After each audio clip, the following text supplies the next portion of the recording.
This is what April 4th gets you in Nova Scotia.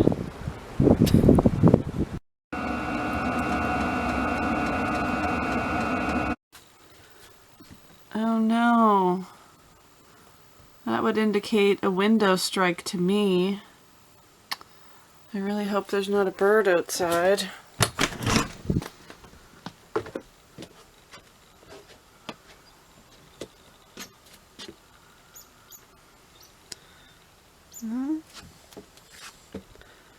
Whatever it was must have flown off and lived to tell about it, I guess. Good afternoon, another gorgeous day here. I think it's 13 degrees Celsius. Very spring-like, so I've got some things that I want to do because let's just try to forget about winter. One of those things is removing these at the end of the driveway. Hopefully we're not going to have to worry about the snowplow anymore this year, so goodbye. Well, I'm taking these over to put them away.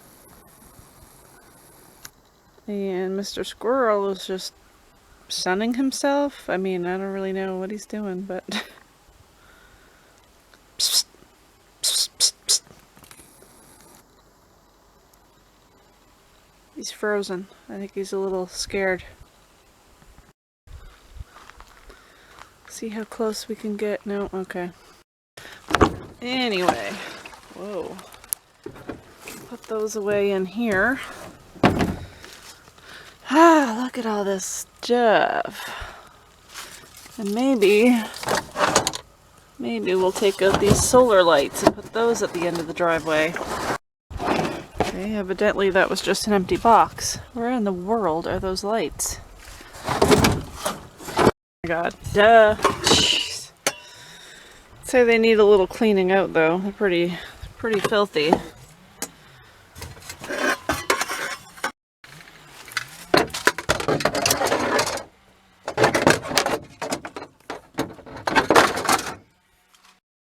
Lately, when the sun's been sitting on the camper door,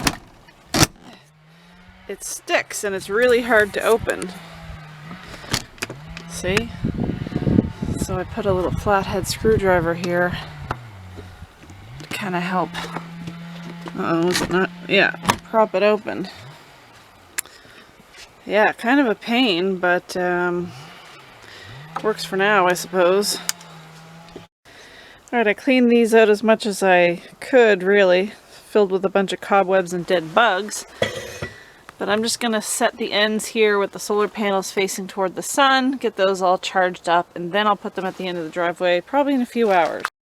Alright, next on the list, got this shoved under here from last year. It's been under there all winter. If you remember, I rigged this up so that I can just pop it on there and have the water run down and into the top of this water tank.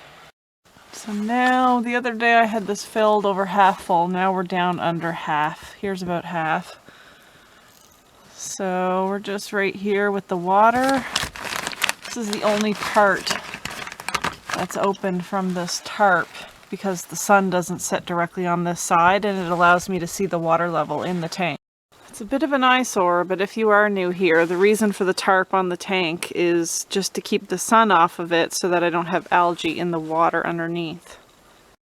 Got up on the ladder the other day and just made sure I went along and cleaned the rain gutter as much as I can. I got it all except for the very end there. I just couldn't reach, and there's nowhere to really prop the ladder up on that end. I got some cheesecloth here and of course some zip ties. I am going to put some cheesecloth at the end of this spout because I don't want any debris ending up in my water tank. I should mention too, this isn't for drinking water. This is shower water only. Shower water, hand washing water. I have separate jugs inside that I use for drinking water. But yeah, I figured since we're getting heavy rains tomorrow, I may as well take advantage of this and set it up to collect some water. Just saves a lot of hassle for having it kind of trucked in and pumped in. I think I'll cut about here. You don't want your cheesecloth to be too thick on the end of this, But you don't want it to be too thin either, because then you're going to get more dirt and mucky debris going through it.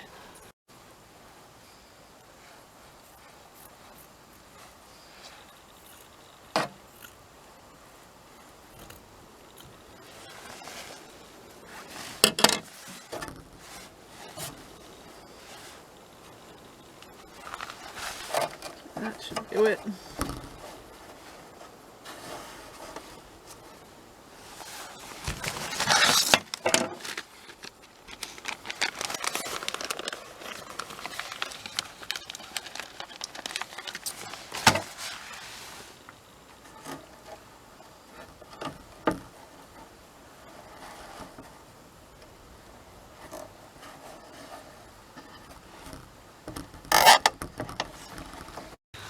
How's that?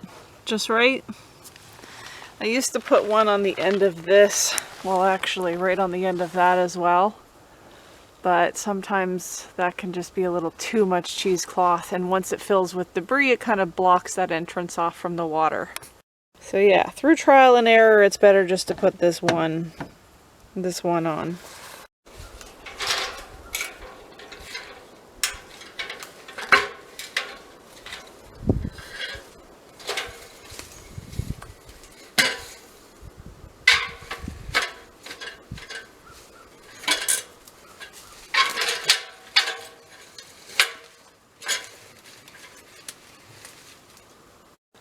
Sturdy enough for me, I guess.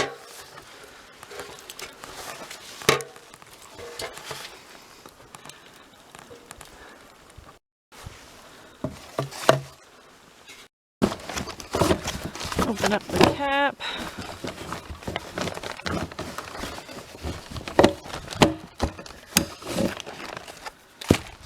It's a little dirty up here. There we go. Alright, we've got that end in there, so it's just a matter of popping this on here. I don't bother fastening this down. It's on with a tight enough grip that it's not going to go anywhere. And then that way I can just pop it off if I need to. But yeah, that way the water's going to run off the roof, run down the gutter, and right into the tank.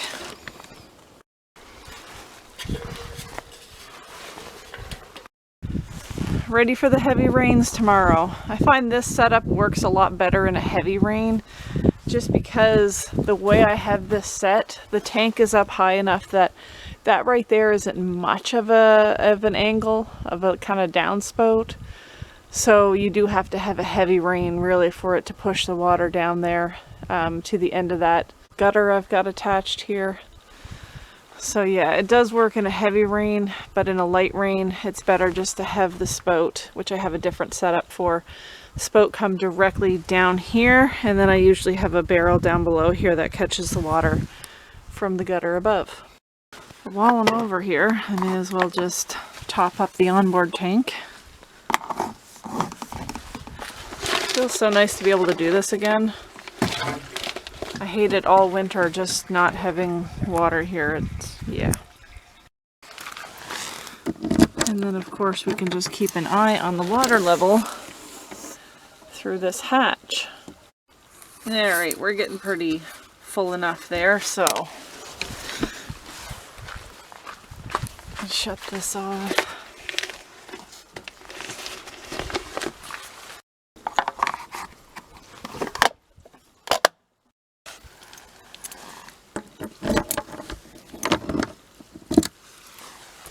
Alright, so just topping up that onboard tank. You can hardly see, but the water level is actually just underneath of this here.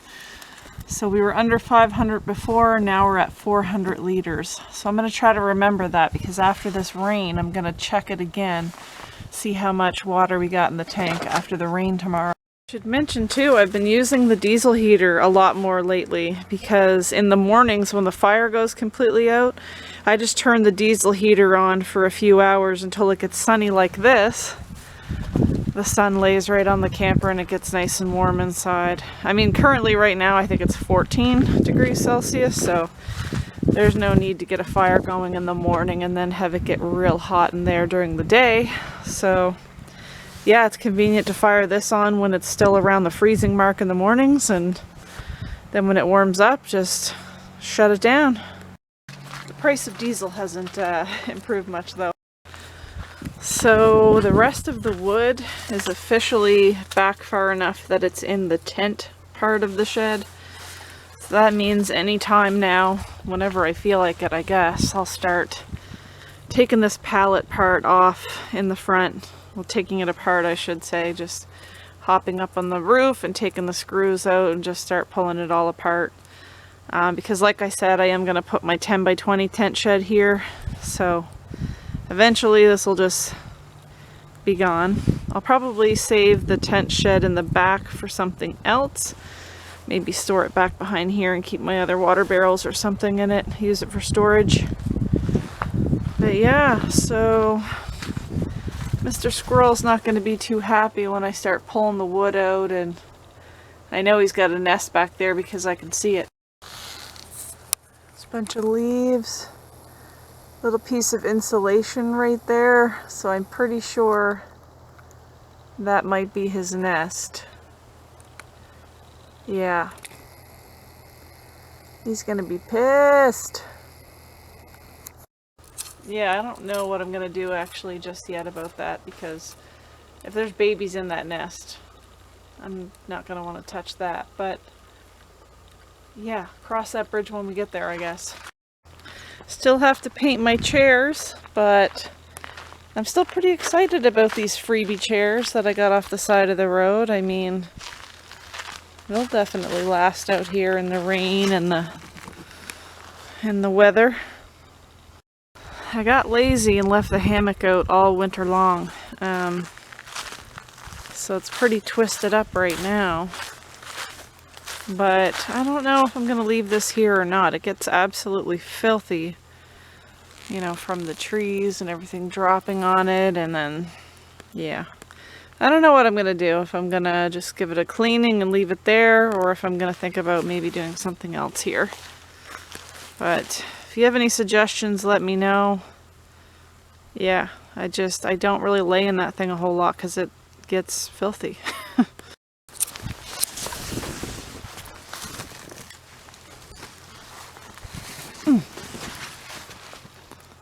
Oh, geez, Jenna, there's an easier way to untwist this.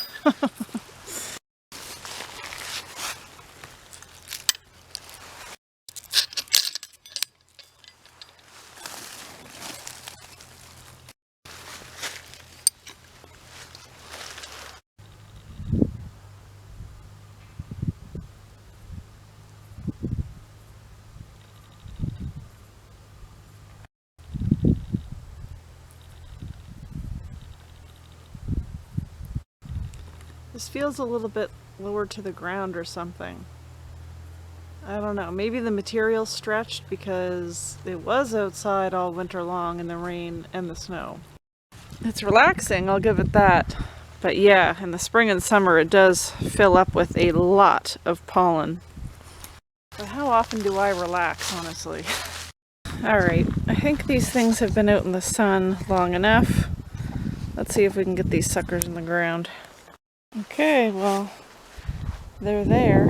Hopefully they've had enough sun to light up tonight. Have to check on them later. Alright, we got a few things accomplished, so now it is barbecue time, which means beverage time.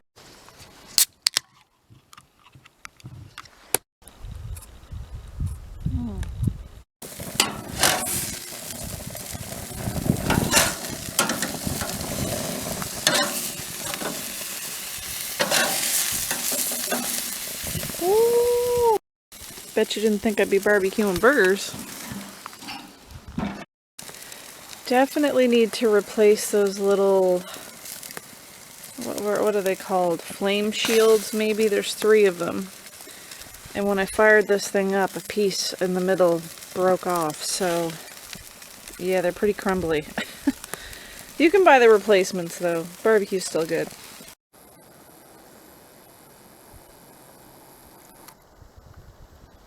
See the maple buds on the trees there? And the moon. That's a good sign. Can't wait for the green leaves to start sprouting on these trees. It is nice to be out here barbecuing without the black flies and the mosquitoes. But I don't suspect I'll be saying that for too much longer. Burgers shrink up so small, eh? I had those a lot wider than that.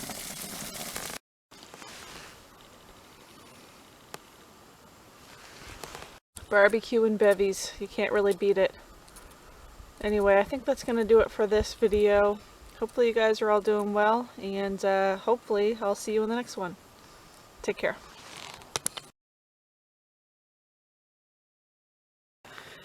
And we have working solar driveway lights. Excellent.